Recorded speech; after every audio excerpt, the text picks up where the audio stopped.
आठराखीन मालिकेच्या आजच्या भागामध्ये आपण पाहणार आहोत की इकडे आता प्राजू रस्त्यावरनं चालत असते. डोक्यामध्ये सतत तेच विचार. आलोकने तिच्या डोक्यावर कुंडी मारायला घेतली होती. तेच सगळे विचार ना तिच्या डोक्यामध्ये फिरत राहतात. त्यामुळे आता तिला काहीच कळत नसतं की काय करावं. त्यातच तिला मामीने दिलेलं वचनही आठवतं. जोपर्यंत भाग्याचं नीट काही होत नाही तोपर्यंत घरात पाऊल टाकायचं नाही. आज भाग्याचा साखरपुडा आहे तरी सुद्धा आता प्राजक्ता ही बाहेरच होती. तिला खरं तर ना भाग्याचं आयुष्य हे मार्गी लागायला हवं असं वाटत होतं. त्यातच मामीने दिलेले वचन आणि ह्या सगळ्या काही गोष्टी आठवतात. त्यामुळे आता भाग्या जी आहे तिच्या साखरपुड्यात कोणतेही विघ्न येऊ नये असंच आता प्राजक्ताला वाटत असतं. आणि म्हणूनच प्राजक्ता जी आहे ती एकटीच मात्र रस्त्यावरनं चालत असताना विचार करत असते. जेव्हा ती एकटीच या सगळ्याचा विचार करते ना तेव्हाच मात्र आता तृप्तीने इथे मामीचा फोन हातात घेतलेला असतो आणि मामीच्या फोनवरनं तृप्तीने प्राजूला मेसेज केलेला असतो की प्राजक्ता तू कुठे राहिली आहेस, लवकर घरी ये, भाग्याला तयार करायचा आहे. हा मेसेज तृप्तीने मामीच्या मोबाईलवरनं प्राजक्ताला पाठवलेला असतो. प्राजक्ता जेव्हा तो मेसेज बघते तेव्हा तिला आनंद होतो की चला मामीने मला बोलवून घेतलेलं आहे, म्हणजे मामीने आता सगळं काही राग विसरून गेली आहे आणि मामीने मला बोलवले म्हटल्यावर मला आता जायला हवं आणि छान तयार करायला हवं भाग्याला जाऊन, कारण ती माझी वाट बघत असेल. असाही विचार ना आता इथे असणारी प्राजक्ता करते. प्राजक्ता लगेच तो मेसेज बघते आणि लगेच घराकडे जायचा निर्णय घेते. नाहीतर ती घरी जाणार नव्हती. जरी कामावरनं बाहेर लवकर पडलेली असली तरी ती कुठेतरी थांबणार होती. पण आता जर मामीचाच मेसेज आलाय तर आपण इकडे तिकडे टाइमपास का करायचा, आपण लगेच ना जाऊया असाही विचार ना आता ती करू लागते आणि ती लगेचच तिकडनं बाहेर पडायचा निर्णय घेते. पण दुसरीकडे आता तृप्तीने जो मामीच्या मोबाईलवरनं मेसेज केलेला असतो तो मेसेज ती पटकन डिलीट करते, जेणेकरून ते सगळं काही चारूला सुद्धा समजायला नको. या सगळ्या गोष्टींची बरोबर सोय ना आता इथे असणाऱ्या या तृप्तीने करून ठेवलेली असते. मग त्यानंतर तृप्ती म्हणत असते आता खरी मजा येणार आहे. खरं तर ना मी मुद्दामूनच हे सगळं केले असंही ती आता बोलत असते. तेच आता इथे घरात सगळी तयारी झालेली असते. फक्त आता पाहुणे मंडळींची वाट घरातले सगळेजण बघत असतात. भाग्याची तयारी असून काही झालेली नसते, कारण ना तिने जो ब्लाऊज घेतलेला असतो, जो रेडीमेड असतो, जो व्यवस्थित फिटिंगला तिला बसत नसतो आणि त्यामुळेच ना जरा ती टेन्शनमध्ये असते. तर दुसरीकडे मात्र जेव्हा प्राजक्ताला दारावर आलेलं पाहायला जातं तेव्हा मात्र मामी तिच्याकडे बघते आणि मामी तिला म्हणत असते की तू इथे काय करतेस. त्यावेळेला मामीला ती म्हणत असते की मामी तूच तर मला मेसेज करून बोलवून घेतलं ना. प्राजक्ताने आता डायरेक्ट तिला म्हटलेलं असतं. त्याच वेळेला प्राजक्ताला ती म्हणत असते मी बोलवले तुला. असं बघून ती आता तिच्याकडे बघतच राहते. तेवढ्यातच ना आता मागून काही मंडळीसुद्धा आलेली असतात आणि जेव्हा बाकीची लोकंसुद्धा तिथे येतात ना तेव्हा मात्र आता प्राजक्ताला धक्का बसतो. विचार करते की ही पाहुणे मंडळी कशी काय आली असाही विचार ना आता मनामध्ये येऊ लागलेला असतो. मग ती हळूहळू का होईना टेन्शनमध्ये येते, कारण इकडे मामीने सुद्धा तिला सांगितलेलं आहे की मी काही तुला बोलवलेलं नाही आहे. मग आता ही लोक कसे काय आले असतील हा विचार ना मनामध्ये येऊ लागलेला असतो. आता चारूला इतका राग आलेला असतो ना की तिचा राग ना आता सीमेपलीकडे गेलेला असतो, कारण तिथे मंडळीसुद्धा आलेली असतात आणि मग प्राजक्ताही त्यांच्या पुढ्यात उभी असते. प्राजक्ताला ते लोक बघतील आणि मग पुन्हा या साखरपुड्यात विघ्न होतील. ही गोष्ट आता बरोबर मामीला माहिती होती आणि म्हणूनच ना मामी जी आहे ती थोडंसं माघार हटत होती या सगळ्यात ना, आणि ती म्हणत होती सुद्धा, रागात बघत होती प्राजक्ताला. प्राजक्ताचा हात धरून आता ते तिला पुढे आणतात, कारण आता प्राजक्ताला तिथून लवकरात लवकर बाहेर हकलवणं गरजेचं होतं. एकतर रूममध्ये पाठवायचं हाच विचार ना इथे आता मामीने केलेला असतो. मामी आता बघत राहते. मग मामी आता प्राजक्ताला म्हणत असते की तू इथे कशी काय आलीस. त्याच वेळेला ती म्हणत असते की खरं तर मी इथे याचसाठी आले आहे, मला तूच मेसेज करून बोलवून घेतलंस म्हणूनच मी आले होते असंही आता म्हटलं जातं. त्यावर मी कधी तुला मेसेज करून बोलवलं, काही काय सांगतेस असंही मामी आता बोलत असते. आता आलीस आहेस ना तर रूममध्ये जाऊन बस, बाहेर बिलकुलही यायचं नाही. जोपर्यंत हा साखरपुडा पूर्ण होत नाही ना तोपर्यंत एका जागेवर ना हलायचं सुद्धा नाही असं देखील आता म्हटलेलं असतं. जेव्हा या सगळ्या काही गोष्टी सांगितल्या जातात तेव्हा मात्र आता आजीही प्राजक्तावर भडकलेली असते आणि औदसे तुला मेसेज करून बोलवायला आम्ही काही मूर्ख आहोत का, आम्हाला आमच्या मुलीची काळजी आहे, तिचं एकदा का सगळं मार्गी लागलं का बरं होईल, पण आम्ही तुला का बोलवू असंही आता म्हटलेलं असतं. तेच आता प्राजक्ताला वाईट वाटतं. प्राजक्ता लगेचच रूममध्ये जाऊन बसते. मग दुसरीकडे मात्र आता इकडे जे मंडळी असतात आलेली असतात नवऱ्याकडचे, त्यांचं स्वागत वगैरे समारंभ सुरू असतो. आता इकडे ही लोक एवढं दाखवत असतात की ह्यांच्याकडे किती पैसा आहे आणि किती नाही. चक्क त्या नवऱ्याला ना आता त्या पैशांचाच हार घातला जातो. नवऱ्याला पैशांचा हार घातलाय म्हटल्यावर नवऱ्याची आई जी आहे ती मात्र खूप जास्त खुश झालेली असते आणि ती म्हणत असते, अरे वा, मस्त स्वागत केलंय. असं स्वागत तर आजपर्यंत कुठेच झालं नसेल. पैशांची माय वगैरे असं बोलून ती आता कौतुक वगैरे करू लागते. आणि त्याच वेळेला कौस्तुभ म्हणत असतो की काय आहे ना, आमचा एकुलता एक लाडका जावई आहे तर त्याचं स्वागत तर तसंच करायला हवं ना, असंही काहीसं आता कौस्तुभ म्हणत असतो. आणि त्याच वेळेला रोहन तर खुश असतो. रोहनला पैशांची माळची गळ्यात मिळालेली असते. 200च्या नोटांचा तो हार असतो आणि हे सगळं बघून रोहनचे बाबा, रोहनची लालची आई मात्र खुश झालेली असते. कौस्तुभने उगाचा शो ऑफ केलेला होता त्याच्या पैशांचा आणि त्यामुळे बाकी मात्र ह्या लोकांना असं वाटत होतं की ह्यांच्याकडे किती पैसा आहे आणि किती नाही. आणि त्यामुळेच ना आता इथे मात्र ती लालची आई जी आहे ती मात्र खूप जास्त खुश झालेली असते. तेच आता दुसरीकडे पाहायला मिळत असतं की आता त्याचं स्वागत वगैरे केलं जातं. औक्षण वगैरे करून त्याला घरात घेतलं जातं आणि तोही आता घरी येतो. प्राजक्ता रूममध्ये जाते आणि प्राजक्ताला जे काही झालंय ते सगळं काही आठवत राहतं. तिला त्रास होत असतो आणि मग ती सुद्धा बेडरूममध्ये जाऊन शांत राहण्याचा विचार करत असते. पण तरीसुद्धा न राहून नको नको ते विचार तिच्या मनामध्ये येत असतात. ती विचार करत असते की बरं झालं सूर्यवंशींच्या घरातून मी निघाले, पण इथे आले तर मामीसुद्धा ही असं म्हणते, म्हणजे मामीने स्वतःहून मला मेसेज केला होता, मग आता मामी असं का म्हणते असा विचारसुद्धा प्राजक्ताच्या मनामध्ये येत असतो. तेच आता ती मोबाईलमधला तो मेसेज बघते आणि तिच्या लक्षात येतं की मामीने तर मला मेसेज केला होता, मग मामी मला असं का म्हणते. आणि सोबतच माई आजीने सुद्धा तिला सुनावलेलं असतं आणि ते सगळं काही गोष्टी तिच्या कानावर पडत असतात. आणि या गोष्टी जेव्हा कानावर पडतात तेव्हा मात्र आता खूप जास्त त्रास होऊ लागलेला असतो. तेच दुसरीकडे आता पाहायला मिळत असतं की माई आजी जी आहे ती म्हणत असते की आता तुला मी सांगितलं होतं येऊ नकोस, तरीसुद्धा तू आलीस. तर प्राजक्ता मात्र रडत असते, कारण तिला आता या सगळ्या गोष्टी असह्य होत असतात. कारण तिचा झालेला अपमान, तिच्या डोक्यावर घालणारा तो कुंडीचा प्रकार आणि ह्या सगळ्या गोष्टी तिला आठवतात. आणि त्यामुळेच ती आता रूममध्ये बसून रडत होती. रूममध्ये बसून जशी ती रडायला सुरुवात करते तसं आता तिथे असणारी ही आजी तिथे येते आणि म्हणत असते की काय ग, भरल्या घरात डोळ्यात पाणी कशाला काढते, आज एवढा चांगला क्षण आहे आणि तू रडत काय बसलीस इथे. आजी तिला बोलून दहिंद्री वगैरे काय काय बोलत असते, कारण आता बिचाऱ्या प्राजक्ताचं दुःख हे मोठं असतं आणि तेच ती सांगूही शकत नसते. तेच आता मामी तिथे येते आणि मामी तिला म्हणत असते की या रूममधनं आता बाहेर निघायचं नाही. तर मामीला मिठी मारून आता प्राजक्ता खूप जोरजोरात रडू लागते आणि प्राजक्ता म्हणत असते की मामी सॉरी, मामी काय करू मला समजलं नाही, पण तुला एक सांगू का, माझ्या डोक्यात तू कुंडी घालणार होता तो आणि त्या माणसाने माझ्या डोक्यात कुंडी घालायला घेतली आणि मग मला असं वाटलं की नाही तिथे मी योग्य ठिकाणी सेफ नाही आहे आणि म्हणूनच मग मी नोकरी सोडली आणि म्हणून मी इथे निघून आले, असंही आता म्हटलं जातं. आणि प्राजक्ता जेव्हा हे सगळं बोलते तेव्हा खरं तर मामीला सुद्धा वाईट वाटत असतं, पण आता फक्त तिला तिच्या मुलीचं सुख दिसत असतं आणि त्यामुळेच ती आता मागे हटते आणि ती म्हणत असते की आता इथेच बसून राहायचं, इथून हलायचं नाही. बाहेर मंडळी आली आहेत, आमची साखरपुड्याची हे चालू आहे, धावपळ चालू आहे आणि त्यामुळे इकडनं कुठेही निघू नकोस, बाहेर तर मुळात येऊच नकोस, असं देखील आता म्हटलेलं असतं चारूने. कारण आता चारूने वचनामध्ये बंदिस्त केलेलं होतं प्राजक्ताला, तर प्राजक्ताला तिथे थांबणं गरजेचंच होतं. म्हणून प्राजक्ता आता शांत वगैरे राहते आणि तिथेच थांबलेली असते. तेच आता दुसरीकडे पाहायला मिळत असतं की हा प्रोग्राम तर चालू असतो, पण रडण्याचं काही थांबत नसतं इथे प्राजक्ताचं. कारण प्राजक्ताला तो जर त्याने डोक्यात जर कुंडी घातली असती आलोकने, तर आज माझं काय झालं असतं हे विचार सारखे डोक्यामध्ये येऊ लागतात आणि त्यामुळेच ती रडत असते आणि स्वतःला या सगळ्याचा त्रास करून घेत असते.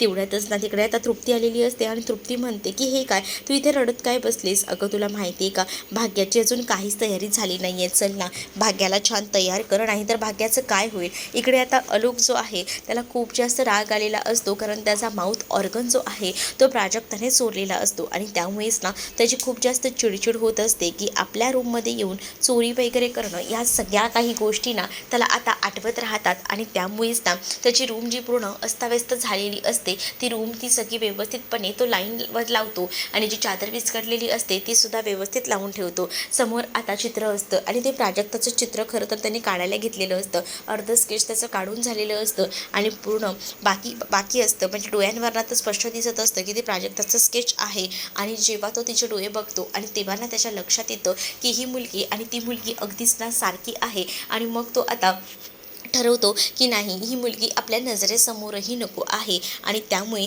जे स्केच त्याने काढलेलं असतं ना, ते स्केच आता खराब करायचा निर्णय तो घेतो. तेवढ्यातच सुलक्षणा त्याच्या रूममध्ये आलेली असते बघण्यासाठी की आलोक नेमका काय करतोय. जेव्हा ती आलोकला बघायला येते तेव्हा ती बघते तर काय, आलोकने ड्रॉइंग काढलेलं असतं आणि ते स्केच असतं ते दुसरं कोणाचं नाही तर प्राजक्ताचं. मग ते चित्र बघितल्यानंतर तिच्या लक्षात येतं की हे तर तिचंच आहे, प्राजक्ताचेच डोळे दिसत आहेत. आणि एवढं सुंदर आणि सुरेख चित्र काढलंय म्हटल्यावर आता तीही कौतुक करत असते. आणि तिलाही असं वाटत असतं की आलोकलाही प्राजक्ता आवडायला लागली वाटतं, म्हणून आलोकने त्या प्राजक्ताचं चित्र काढलंय असं काहीसं आता सुलक्षणाला वाटत असतं. सुलक्षणा आता आलोकच्या मागे येऊन उभी राहते आणि आलोकला म्हणत असते की हे ते प्राजक्ताचं चित्र आहे ना. तर आता तो काहीच बोलत नसतो, तो शांतपणे तसाच बसलेला असतो आणि जे काही चित्र आहे ते खराब करायचा प्रयत्न करत असतो. त्याने आता एक कलर घेतलेला असतो आणि त्या कलरने पूर्णपणे ते चित्र खराब करायचा प्रयत्न तो करतो. तेव्हा सुलक्षणा तिथे येते आणि सुलक्षणा आलोकला म्हणते की हे सगळं तू काय करतोयस, नको करूस हे सगळं, आणि खराब तर मुळात करूच नकोस. आणि असं बोलून आता ती त्याला थांबवायचा प्रयत्न करत असते. पण आलोक आता रागाच्या भरात ना ते सगळं जे चित्र आहे ते पूर्णपणे विस्कटून टाकतो. म्हणजेच त्याला ना आता ते चित्र नको असतं. म्हणूनच त्याने ठरवलेलं असतं की नाही, हे चित्र आता आपल्या समोर नको आहे, म्हणून ते चित्र खराब करण्याचा निर्णय त्याने घेतलेला असतो. सुलक्षणा त्याला थांबवत असते पण सुलक्षणाचं तो काहीच ऐकत नाही. सुलक्षणाला जोरात तो बाहेर ढकलून देतो. त्याबरोबर सुलक्षणाच्या तोंडावर वगैरे कलर उडतो आणि तो जोरात ओरडतो, आताच्या आता चालती हो माझ्या रूममधला. मग तिला आता नाईलाज असतं का होईना रूमच्या बाहेर पडावंच लागतं. रूमच्या बाहेर पडल्यावर आता ती खूप जास्त रडत असते, कारण जे काही तिचे हाल होत असतात आणि या सगळ्या काही गोष्टी तिला आता आठवत असतात. आणि त्यामुळेच ना आता ती स्वतः खूप जास्त त्रास करून घेत असते. आणि जेव्हा ती एवढा सगळा त्रास करून घेते तेव्हा ती रडत असते बाहेरच बसून, कारण तिला आलोकची अवस्था बघवत नसते. आलोक कधी बरा होईल ही सुद्धा काळजी तिला आता वाटत असते. तेच दुसरीकडे पाहायला मिळत असतं की इकडे मात्र आता भाग्या प्राजूची वाट बघत असते. आणि प्राजू जशी तिला दिसते तशी जाऊन ती तिला मिठी मारते आणि म्हणत असते की मला खूप जास्त टेन्शन आलं होतं, कुठे होतीस तू, मी तुझी किती वाट बघत होते, तू आलीच नाही म्हणून मी तसेच बसले होते. बघ ना, एकतर हा ब्लाऊजही मी आणलाय आणि तोही नीट बसत नाही आहे, त्यामुळे मला टेन्शन येतं आहे. त्यावर मात्र आता प्राजू भाग्याला समजावते आणि भाग्याला सांगत असते की तू काळजी करू नको, तुला मी पटकन 10 मिनिटात तयार करते. मग बघ, मुलाकडची मंडळी कशी तुझ्याकडे बघतच राहतात ते. मग आता हो ग, खरंच ग, ब्लाऊज खरंच खूप हे झालाय असं देखील तृप्ती म्हणत असते. तृप्तीला तर चान्सच हवा असतो की काही झालं तरी प्राजक्ताला बाहेर आणायचं आणि हा सगळा काही तांडव करायचा, आणि त्याचसाठी तिचं हे सगळं काही प्लॅनिंग सुरू असतं. तेच आता दुसरीकडे बघायला मिळतं की जी काही प्राजक्ता आहे ती आपल्या परीने भाग्याला तयार करण्याचा प्रयत्न करत असते. तेव्हाच ना बाहेर रोहन आलाय का, हो हो, रोहन आणि त्याच्या घरातली सगळीच मंडळी आलेली आहेत असंही आता सांगितलं जातं. मग रोहनने काय कपडे घातले आहेत, रोहन कसा दिसतोय, काय करतोय, हे सगळं काही आता भाग्याना प्राजक्ताला विचारत असते. पण प्राजक्ताने त्या रोहनला बघितलेलंच नसतं, तर ती काय उत्तर देणार आहे. ती शांत राहते आणि ती फक्त तयार करत असते. ती म्हणत असते की भाग्या, फक्त 10 मिनटं, 10 मिनटात बघ तुला आता कसं तयार करते ते, सगळेजण तुझ्याकडे पाहतच राहतील. असं बोलून तिने आता सुंदर असं भाग्याला तयार केलेलं असतं. भाग्याला तिच्या कलरला सूट होईल अशी लिपस्टिक वगैरे लावून भाग्याला तिने रेडी केलेलं असतं. तर तृप्ती म्हणत असते की खरंच ना प्राजक्ता, तुला बाकी कोणी समोर नाही आणलं ना तरी चालेल, पण मी तुला समोर आणणार आणि हे लग्न ना मी परत तुझ्यामुळे मोडायला लावणारच, तेव्हाच तर खरी मजा येणार असंही आता ती म्हणत असते. आणि तिला ना आता आनंद होत असतो आणि कधी एकदा ती प्लॅन सक्सेस करते ना असं होतं. इकडे आता प्राजक्ताने भाग्याला सुंदर असं तयार केलेलं असतं. भाग्या जेव्हा तयार होते तेव्हा भाग्याने पटकन ना प्राजूला मिठी मारलेली असते आणि ती म्हणत असते की मला माहिती होतं की मला तयार तूच करशील, आज माझा साखरपुडा आहे आणि तू काय, तू अजून तयारच नाही झालीस, चल ना पटकन तू पण तयारी कर, तू सुद्धा सेम टू सेम असाच लेहंगा चोली घाल असं देखील ती आता म्हणत असते. त्यावर प्राजू म्हणत असते, अगं माझं काय, मी पटकन करेन तयारी, पण तू तयार होणं गरजेचं होतं आणि आता बाहेर सगळीजणं तुझी वाट बघतायत, त्यामुळे तू आता खूप सुंदर दिसतेस. आता तेव्हाच ना नो टेन्शन असंही ती म्हणत असते. भाग्या खूप जास्त खुश असते, तर तृप्तीही आता मजा बघत असते ह्यांची. कारण तृप्तीला गेम साध्य करायचा असतो आणि त्याचसाठी ती काहीसुद्धा करायला तयार असते. आणि तेव्हाच तिची काही ना काही गडबड सुरू असते आणि या सगळ्या गडबडीमध्येच ना ती आता ठरवते की चला, आपण जे ठरवलं होतं ते असं ना तसं सक्सेस करायचंच. तेच आता दुसरीकडे पाहायला मिळत असतं की ह्या सगळ्या गोष्टी झाल्यानंतर भाग्य आता म्हणत असते की चल, आता ना मी निघते,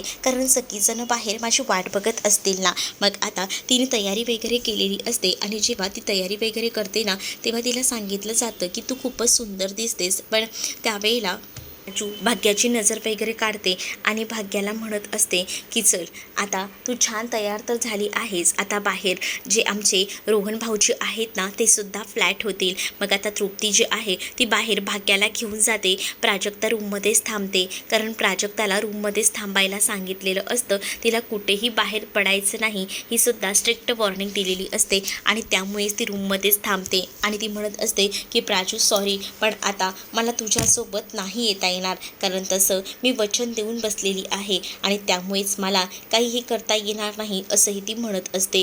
तेच आता इकडे असणारी ही तृप्ती भाग्याला घेऊन बाहेर जाते. भाग्याचं लक्ष रोहनकडे असतं. तिला असं वाटत असतं की रोहनने तिच्याकडे बघावं आणि तिच्या सौंदर्याचं तिचं कौतुक करावं. आणि तेव्हाच ना आजी म्हणत असते की अगदीच ना गोड दिसते बघ माझी परीराणी, असं बोलून आजीने आता भाग्याची नजर वगैरे काढलेली असते. आणि तेव्हाच ना चारूसुद्धा भाग्याकडे बघते आणि तिला सुद्धा भाग्याचं हे रूप आवडतं. आणि त्यावेळेला ती म्हणत असते की खूपच सुंदर दिसतेस बघ तू. आणि तेव्हाच आता सगळीजणं पाहत राहतात. तर इकडे मुलाची जी आई असते, म्हणजेच रोहनची आई, ती सुद्धा आता कौतुक करत असते आणि तीही म्हणत असते की खरंच सौंदर्य अगदी खुलून आलेलं आहे, तू छानच दिसतेस, असं बोलून तिचंही आता कौतुक केलं जातं. तेव्हाच ना दुसरीकडे आता पाहायला मिळत असतं की तिकडे आणलं जातं. रोहनचं मात्र लक्ष नसतं. रोहन मोबाईलमध्ये रमलेला असतो आणि रोहन जेव्हा मोबाईलमध्ये रमतो तेव्हा तो ना मोबाईलमध्ये मुलींचे काही फोटोज बघत असतो. तर इकडे आशा असते की आपल्याकडे ह्यानं बघावं, तो काही तिच्याकडे बघतही नसतो, नुसता मोबाईलमध्येच रमलेला असतो. आणि त्यामुळेच ना इकडे असणारी ही चारू जी आहे ती बघत राहते. पण भाग्याचं सुद्धा रोहनकडे लक्ष असतं. रोहन फक्त मोबाईलमध्येच रमलेला असतो, त्याचं भाग्याकडे जराही लक्ष नसतं. भाग्या थोडी नाराज झालेली असते की आपला होणारा नवरा आपल्याकडे एकाही शब्दाने बघत नाही आहे आणि तो आपल्याला काही बोलतही नाही आहे. त्याच वेळेला रोहनची आई रोहनला बोलते की अरे रोहन, तुझ्या बाजूला बघ कोण बसलंय. तेव्हा त्याचं लक्ष मोबाईलमधनं बाहेर येतं, पण मोबाईलमध्ये त्याच्या सगळ्या मुलींचेच फोटो भरलेले असतात आणि तो फक्त हाऊस फक्त बघतो आणि ब्युटिफुल फक्त म्हणतो आणि पूर्ण मान खाली घालतो. आता इथे गुरुजी आलेले असतात आणि म्हणत असतात की चला, आता आपण सगळ्या विधीला सुरुवात करूया, कारण विधीसुद्धा व्यवस्थित पार पडणं गरजेचं आहे. इथे तृप्तीने एक मोठा कहर केलेला असतो, कारण तिने ना भाग्याचं जे ब्लाऊजचं मागची जे ज्या नॉट्स असतात ना त्या मुद्दामून काढून टाकलेल्या असतात. म्हणजे ती नॉट काढून टाकल्यानंतर तिला माहिती असतं की आपण काहीतरी कारण जाऊन सांगायचं प्राजक्ताला, तर ती नक्कीच ती बाहेर येऊन तिच्या नॉट्स वगैरे लावून देईल. इकडे आता विधीला वगैरे सुरुवात होणार असते. मग काय झालं, तुम्हाला जे मानपानाचं सांगितलं होतं ते केलंय का, असंही आता मुलाची आई विचारत असते. तेव्हा चारू म्हणत असते की हो हो, केली आहे सगळी सोय. आणि मग ती सोन्याची जी चैन असते जी मुलासाठी केलेली आहे ती दाखवू लागते. आणि मग जेव्हा सोन्याची चैन ती बघते तेव्हा मात्र म्हणते की इतकी हलकी चैन बनवली, ठीक आहे आता ही छोटी दिली लग्नात, मग आता थोडं मोठं काहीतरी करा, असंही आता म्हटलं जातं. जेव्हा ती हे सगळं काही बोलते ना तेव्हा मात्र आता खूप मोठा धक्का ना इथे असलेला चारू आणि आजीला बसतो, कारण ह्यांनी साखरपुड्याला सुद्धा कशी कशी जुळवाजुळव करून हे सगळं केलेलं होतं. का तर त्यांना असं वाटत होतं एकदाचं भाग्याचं लग्न व्हावं आणि त्यासाठी त्यांनी एवढी तयारी केलेली होती. पण ती चैन मात्र त्या रोहनच्या आईला आवडली नव्हती. तिला असं वाटत होतं की चांगली जाडजूड ह्यांनी चैन द्यायला हवी 2-3 तोळ्याची, पण आता काही साधी चैन दिलेली असते म्हणून तिची चिडचिड होत असते. तर तेच आता ती म्हणत असते की लग्नाचं काय ते बघा, पण चारूसाठी मोठं आव्हान असतं, कारण साखरपुड्याचाच खर्च कसा तरी या लोकांनी भागवलेला होता. आता लग्नाचं कसं काय करायचं, त्यामुळे ती थोडी टेन्शनमध्ये येते. तेवढ्यातच मामांनी हाक मारलेली असते, कारण गुरुजी बोलवत असतात की कुठे काय काय सामान ठेवलं आहे ते सांगायला. त्यामुळे चारूसुद्धा आता लगेचच तिकडनं जाते. तर भाग्या मात्र रोहनकडे बघत असते, कारण तिला असं वाटत असतं की रोहनने फक्त तिच्याकडे बघत राहावं आणि तिचं कौतुक करावं, पण हे काही घडत नसतं. त्यामुळे थोडीशी का होईना ती नाराज असते. आता इथे जे काही विधी असतात ते सुरू होतात आणि त्यामुळे तृप्ती म्हणत असते की चला हीच ती वेळ आहे आणि हाच तो डाव आहे आता करायचा, कारण काही झालं ना तरी लग्न मात्र मोडणार आहे आणि ते सुद्धा प्राजूमुळे, आणि तोच शिक्का जो आहे तो पुन्हा बसला पाहिजे त्या प्राजूवर. आणि म्हणूनच आता इथे असणारी ही तृप्ती गेम करायचं ठरवत असते. तृप्तीने आता एकदम त्याचं रूप घेतलेलं असतं आणि तेव्हाच ना तिने आता पुढील भागातमध्ये पाहायला मिळतं की तिने मुद्दामून भाग्याचं जे मागचा नॉट असतो तो काढलेला असतो, तो नॉट लूज झालेला असतो. भाग्या खरं तर बसलेली असते त्या विधींसाठी साखरपुड्याच्या, आणि तेवढ्यातच तिने जाऊन ना ह्या सगळ्या गोष्टी तृप्तीने प्राजक्ताला सांगितलेल्या असतात की भाग्याच्या ब्लाऊजचे नॉट सुटलेले आहेत, आता चार चौकात तिचा अपमान होईल, त्यामुळे पटकन जा आणि तिचं नॉट लाव. मग आता कसं करायचं काय करायचं म्हणून डोक्यावर ओढणी घेऊन आता प्राजक्ता बाहेर आलेली असते, का तर तिला तो नॉट लावून द्यायचा असतो. पण आता प्राजक्ता जेव्हा बाहेर येईल तेव्हा नेमकं काय मालिकेत मोठा ट्विस्ट घडेल हे पाहणं पुढच्या भागातच आपल्याला इंटरेस्टिंग होणार आहे. त्यामुळे व्हिडिओ शेवटपर्यंत बघितला त्याबद्दल थँक्यू, आणि असेच अपडेट्स पाहण्यासाठी चॅनलला सबस्क्राईब करा. त्याचसोबत व्हिडिओ आवडला असेल तर लाईक करायला विसरू नका. भाग कसा वाटला कमेंटमध्ये नक्कीच सांगा.